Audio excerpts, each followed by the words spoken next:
The vision statement for Alvin ISD is that we are a dynamic learning organization committed to excellence for all students in every program. This is an incredibly exciting time to be in public education. I think now more than in any time that I can remember, at least in my 17 years as an educator, being a part of a movement that will really transform the experiences that our kids have in classrooms.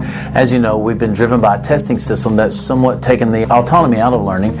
And although they're getting the content knowledge, they're not getting those future-ready skills, those soft skills in our system. Our kids simply do not leave with the skills that they need to compete and exist and thrive in this global workforce and community because we are still doing things in the traditional way. And I truly believe that by designing more meaningful, engaging work and giving kids the opportunity to apply what they're learning and giving them the chance to discover, to create, to collaborate, to focus on those qualities, that it will better prepare them for their global future.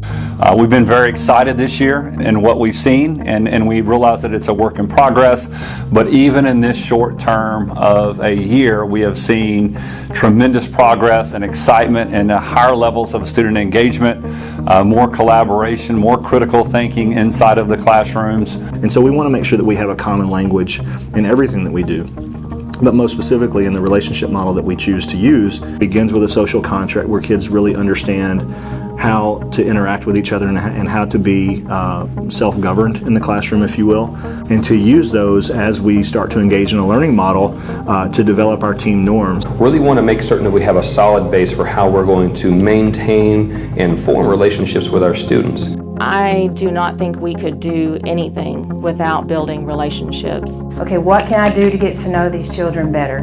What can I do to let them know that I really do care about them as a person? Without that relationship, without that trust, we're unable to get the students to the point where we feel we are adequately able to prepare them for the future. So that students are able to self-assess, to regulate their behavior, to work together to get to a product, because those are the skills that they're going to need. We've been very excited about that. We're excited about the future of what that entails. We think that the things that we're working on in Alvin ISD truly align to our mission and vision of what we believe in. And more important than that, we just really believe this is right for kids. As we start transitioning to the engaged learning model, one of the things that the elementary lead teachers have been working on is chunking our standards. We have also brought in teachers to look at our cross-curricular charts and asked for feedback, and teachers are really excited to have a place to start designing around and not have to come up with where there are connections between concepts in all of our different content areas. But one thing they've realized too is when you've done that work, when you've done everything up front, it makes your job in the classroom just so much more enjoyable, and they're excited. We were somewhat concerned about how our students would do on benchmark assessments, and actually they have improved on their benchmark assessments. We have not seen a decline in their scores. It's almost like they don't even think they're doing work, but it is really work. They're doing more work than they've ever done before. I've seen them become a lot more independent instead of waiting for the teacher to really direct them. I think what teachers are going to find, and what I see in Amy, is that this is the job that you wanted to have when you said, I want to be a teacher. The way that we write these are based on the standards, so we're depicting their standards and how they're used in the classroom and what the students are expected to know, and building the products off of that. We use the standards of body systems, where students had to know the structures and the functions of all the body systems, and their goal was to create 8 body system books for children.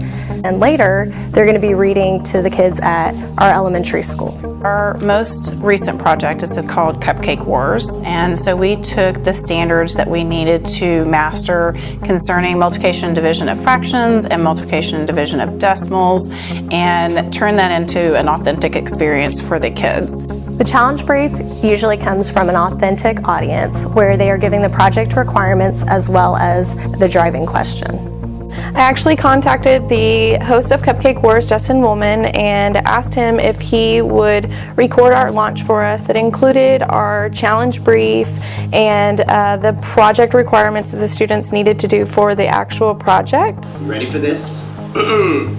Your challenge is to create the perfect summer fun cupcake for the end of school.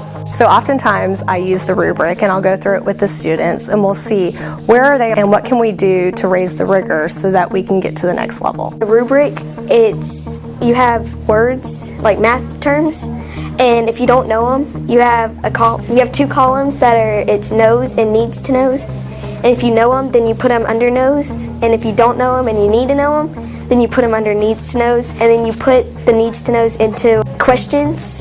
And then from those questions, you research it and find out what it is. In the rubric, it tells us so you can stay on track. And I think they feel more comfortable telling you what they don't understand and what they do understand so that you can help them reach their goals. Sometimes the project could be tough because of the math, because we have to learn the math. Like measurement, multiplying fractions, decimals, dividing fractions and decimals.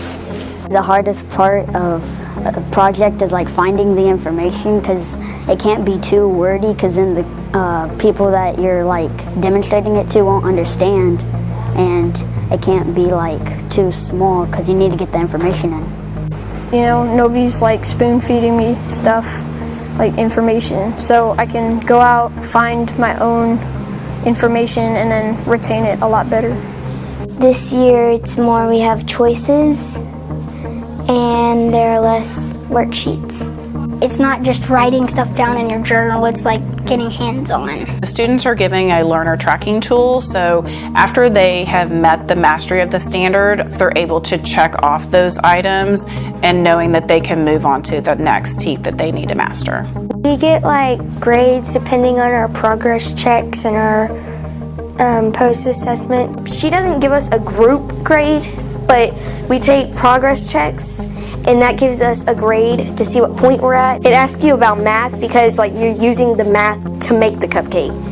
So it wouldn't ask you what flavor you're gonna make. It's gonna ask you fractions times fractions and what they equal. When you can't find what you need, you go and ask your teacher for a workshop, and when she does a workshop, it's more like the traditional school when she teaches you, and it's in small groups. It's of 5 students.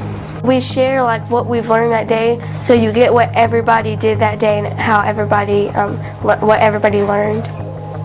If they were doing something off task or something they shouldn't be doing, they give them a strike, and when they get 3 strikes, they get fired, and then that person has to do all the work of the whole group by himself. You have much more communication with the students, so I feel like the relationship piece has grown with being able to have a discussion with them about their learning and what they're doing on their project and what's important to them. Before, when she was at the board, you just heard her talking and stuff. She was still fun, but it's makes it more fun when she's interacting with us. Engagement has increased so much this year. We have some students who would normally sit there and do nothing, and now they're actually creating projects, collaborating with their group members, taking a leadership role. I really didn't care about it. I really wanted to know, and then now I'm I want to know about all this stuff. I need to know it. It's making math fun and interesting. Parents come up to me or write me stuff in class that say, my student is actually engaged in what they're learning. They're excited about it. It doesn't really feel like work, Doing projects takes some of the boring out of school. Made me feel good knowing that I did a good job.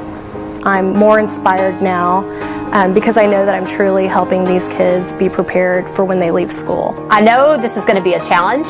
I can feel the excitement brewing, but it's also going to be so worth it.